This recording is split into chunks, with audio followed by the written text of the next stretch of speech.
तो अगर चैनल आपको अच्छा लग रहा है, वीडियो आपको अच्छा लग रहा है तो सब्सक्राइब और लाइक ज़रूर कीजिए और शेयर कीजिए अपने दोस्तों को, ताकि वह भी आर्ट्स में अच्छी तरह से अपना योगदान दे सके। साथ ही हम लोगों ने कार्बन विधि को जान लिया, क्या होता है। तिथि निर्धारण की वैज्ञानिक विधि को कार्बन विधि कहा जाता है। इस विधि की खोज अमेरिका के प्रख्यात रसायन शास्त्री B.F. लीबी द्वारा 1946 में की गई थी। जहाँ तक हम लोगों ने जान लिया, अब चलते हैं हम हड़प्पा नगर की प्राप्त वस्तुएं के बारे में जानकारी। तो आप जितने भी देख रहे हैं पूरा वस्तुएं हैं हमारी कि हड़प्पा नगर में कितने वस्तुएं प्राप्त हुई, मोहनजोदड़ो में कितने वस्तुएं प्राप्त हुई, हड़प्पा में कितने वस्तु प्राप्त हुई, चूहनदड़ो में कितने वस्तुएं प्राप्त हुई। तो हम लोग आ चुके हैं हड़प्पा नगर के प्राप्त वस्तुएं।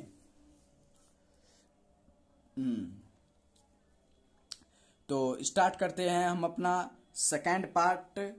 अब हड़प्पा नगर, हम लोग ने हड़प्पा नगर का खोज के बारे में पढ़ा, हड़प्पा नगर का विस्तार के बारे में पढ़ा, हड़प्पा नगर के से प्राप्त वस्तुएं के बारे में अब पढ़ने जा रहे हैं दोस्तों कि हड़प्पा नगर की वस्तुएं के बारे में, किस तरह का वस्तुएं थे वहाँ पे, किस किस तरह का वस्तु जो था अब उनके समय में था। हड़प्पा नगर में जो लोग रहते थे किस तरह के वे वस्तु का उपयोग करते थे, उनके बारे में हम लोग आज जानेंगे।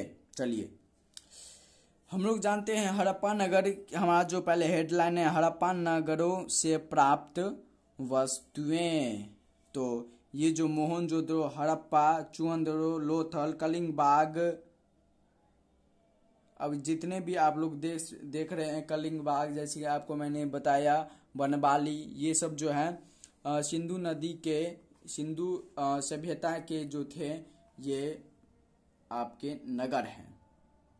साथ ही आपको यह भी याद रखना है कि हड़प्पा सभ्यता को नगरीय सभ्यता भी कहा जाता था। लेकिन हड़प्पा सभ्यता को नगरीय सभ्यता क्यों कहा जाता था, ये भी, इसका भी आंसर मैं अपने नोट्स में लाऊंगा बच्चों।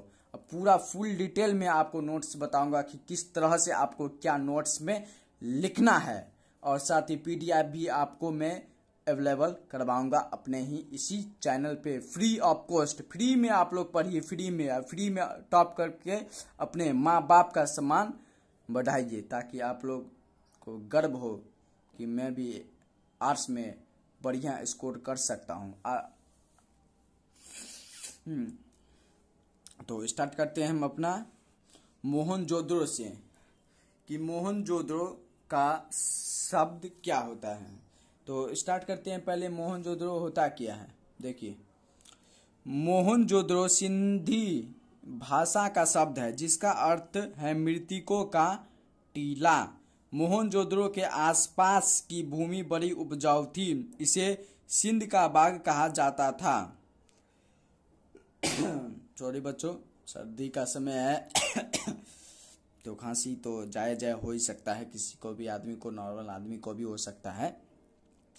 तो मोहनजोदड़ो के आसपास की भूमि बड़ी उपजाऊ थी, इसे सिंध का बाग कहा जाता था। यहाँ से 13,098 मोहर, पुजारी का सिर, मोम के सांचे, कसंग की नृत्यक, सभागार, सीप का पैगामा, सूती कपड़े के अवशेष, पानी का जहाज, हाथी का कपाल,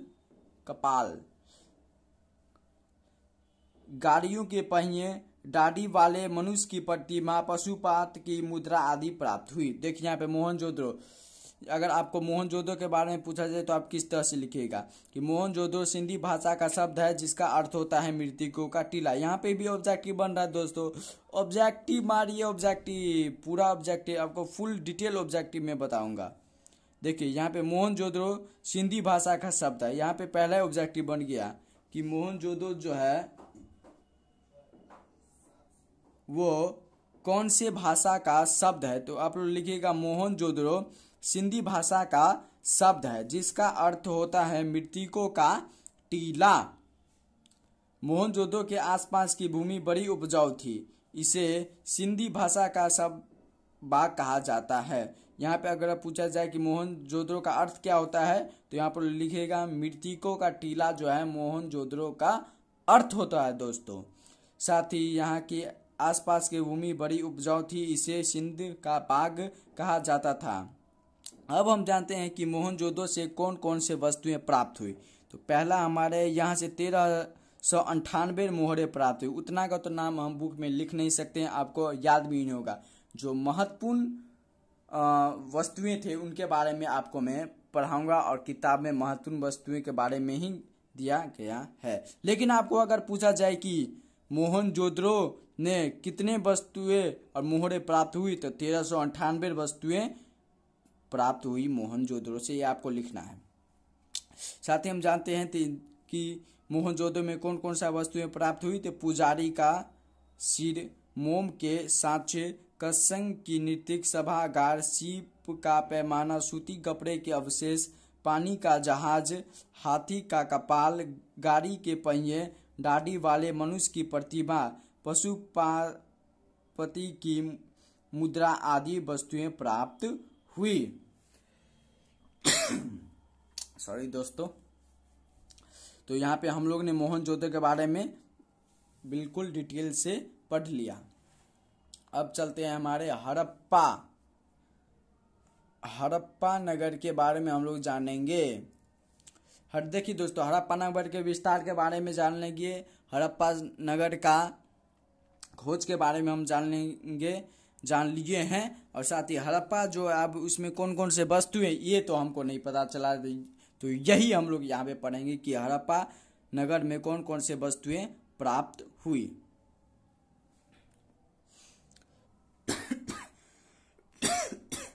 सॉरी दोस्तों।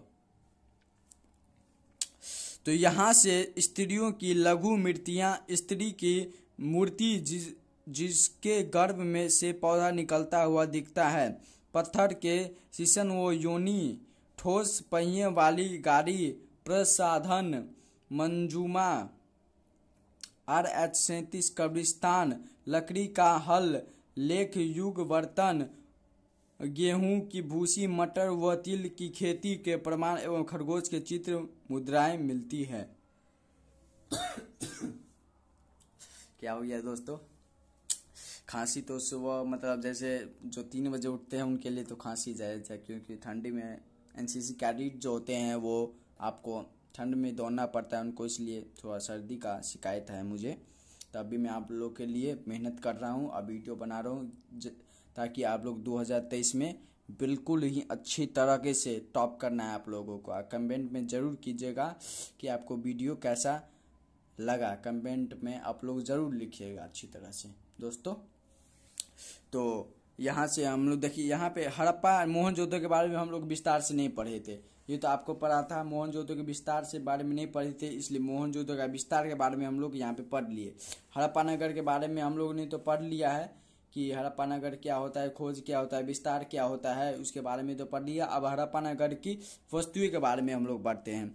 जैसे कि देखिए यहाँ पे मैंने तो एक बार पढ़ के दिखा दिया, उसके बाद क्या क्या आपको याद करना है। देखिए यहाँ से स्त्री की लघु मूर्तियाँ, स्त्री की मूर्ति जिसके गर्भ से पौधा निकला हुआ हो, ये याद करना है। ठोस पहिए वाली गाड़ी, ये याद है। लकड़ी का हल, उसके बाद गेहूं की भूसी, मटर व तिल की खेती, और ये भी याद रखिएगा RH-57 कब्रिस्तान यहाँ से प्राप्त हुई।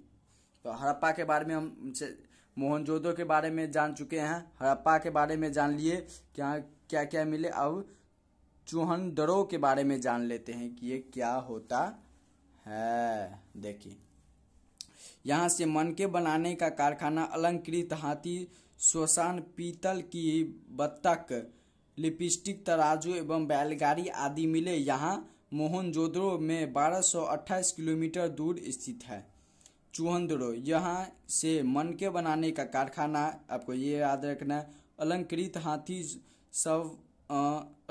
हाथी, पीतल की बत्तख, लिपस्टिक, तराजू एवं बैलगाड़ी आदि मिले। यहाँ पे देखिए एक ऑब्जेक्टिव आपको मिल रहा है, यह मोहनजोदड़ो में 128 किलोमीटर दूर स्थित है। आपको अगर पूछा जाए कि मोहनजोदड़ो से कौन सा ऐसा नगर है जो 128 किलोमीटर दूर है, तो आप लोग लिखिएगा चूहनदरो मोहनजोदड़ो से 128 किलोमीटर दूर स्थित है। आपको लोथल के बारे में, यहाँ से फरस की मोहरे, धान व बाजरे की खेती के प्रमाण, आटा पीसने वाली चक्की, हाथी का दांत का पैमाना, मनकों का कारखाना, कुत्ते की बकरी की हड्डियाँ के प्रमाण मिलते हैं लोथल से। आप लोग ये जान चुके हैं। अब कलिंगबाग से जानते हैं। यहाँ से अग्निकुंड, बेलानकार मोहरे, अलंकृत फरसे, तांबे के बैल की मूर्ति, लकड़ी की नाली, मस्तिष्क सोफ्त की बीमारी वाला कपाल, हल से जुते खेत के साक्ष्य एवं भूकंप के प्राचीन प्रमाण मिलते हैं कलिंगबाग से। आप लोग जानते हैं बनवाली से। यहाँ से चक्कर, अंगूठियाँ, नाक व कान की बालियाँ, मछली व पकड़ने का कांटा एवं मिट्टी के बने खिलौने आदि मिलते हैं बनवाली। तो हम लोगों ने देख लिए मोहनजोदड़ो के बारे में, हम लोगों ने जान लिया दोस्तों। हड़प्पा के बारे में जान लिया, चूहनदरो के बारे में जान लिया, लोथल के बारे में जान चुके हैं, कलिंगबाग के बारे में भी जान चुके, बनवाली के भी बारे में हम लोग जान चुके हैं। तो हड़प्पा नगर की तो हम लोग सब कुछ जान चुके हैं। हड़प्पा नगर की से प्राप्त वस्तुएं भी जान चुके हैं। हड़प्पा नगर का खोज किस तरह से हुआ, हड़प्पा नगर क्या विस्तार हम लोगों ने मतलब जान चुके हैं। साथ ही आपको मैं बता दूं कि एक क्वेश्चन में पूछता हूं कि हड़प्पा नगर का खोज कब हुआ, तो आप लोग लिख सकते हैं हड़प्पा नगर का खोज 1921 ईस्वी में दयाराम साहनी ने किया था। तो दोस्तों आपको कैसा लगा ये हमारा सेकेंड पार्ट, तो कमेंट में ज़रूर लिखिएगा। और साथ ही आपको अगर एनसीसी से भी, अगर आप लोग एनसीसी भी करना चाहते हैं तो किस तरह से आप लोग एनसीसी में ज्वाइन हुएगा, साथ ही एनसीसी में भर्ती होने के लिए कितना हाइट चाहिए, किस तरह से आपका बॉडी मेंटेन होना चाहिए, और साथ ही आपको किस तरह का क्वेश्चन आएगा ए, बी और सी में, आपको फुल डिटेल दूंगा। क्योंकि मैं भी एक 2022 का एनसीसी कैडेट हूँ, सीएम साइंस कॉलेज दरभंगा का, और मेरा नाम हुआ प्रिंस कुमार। और अगर आपको एनसीसी के बारे में भी जानकारी चाहिए तो हमारे इस चैनल से आप लोग जरूर जुड़े रहिएगा। साथ ही अपने दोस्तों को भी बताइएगा एनसीसी क्या होता है, और एनसीसी से हमें बहुत तरह से फायदे होते हैं। पैरा मिलिट्री फोर्स या एसएसजीडी में या पुलिस में जाने में हमें बहुत ही % छूट मिलती है। साथ ही अगर आप लोग अग्निवीर में जाना चाहते हैं, अग्निवीर जो होता है उसमें अगर जाना चाहते हैं तो उसमें आपको रिटेन माफ होगा। रिटेन कब माफ होगा, जब आपको एनसीसी में 3 तरह का प्रमाण पत्र होते हैं, ए, बी और सी। अगर आपको ए और बी मिल गया तो आपको रिटेन तो देना पड़ेगा, लेकिन उसमें कुछ नंबर का छूट मिलेगा आपको। लेकिन अगर आप एनसीसी सी सर्टिफिकेट क्लियर कर चुके हैं तो आपको अग्निवीर में कोई भी रिटेन नहीं देना पड़ेगा, ओनली मेडिकल और फिजिकल ही देना पड़ेगा दोस्तों। तो हम लोग चलते हैं, अब मिलते हैं साथ ही पार्ट नंबर 3 में। और आपको साथ ही में बताऊंगा कि किस तरह से ये पूरा चैप्टर क्लियर करवाऊंगा आपको, और साथ ही इसका ऑब्जेक्टिव, जितना भी सब्जेक्टिव क्वेश्चन है पूरा मैं क्लियर आपको इसी चैनल पे करवा दूंगा। ये हमारा वीडियो थोड़ा लंबा हो जाएगा क्योंकि चैप्टर भी लंबा है दोस्तों। तो चलते हैं, गुड नाइट। तो रात के 9 बजे ये वीडियो मैं बना रहा था। मैं दरभंगा में हूँ अभी, और साथ ही मैं अपने दोस्तों के साथ आप जाऊंगा खाना पीना बनाने के लिए। आप लोग भी जाइएगा और एक बार थोड़ा रिवीजन आप लोग भी कर लीजिएगा दोस्तों। धन्यवाद। अगर आपको वीडियो अच्छा लगे तो लाइक और सब्सक्राइब और शेयर जरूर कीजिएगा दोस्तों। नमस्ते एंड गुड नाइट।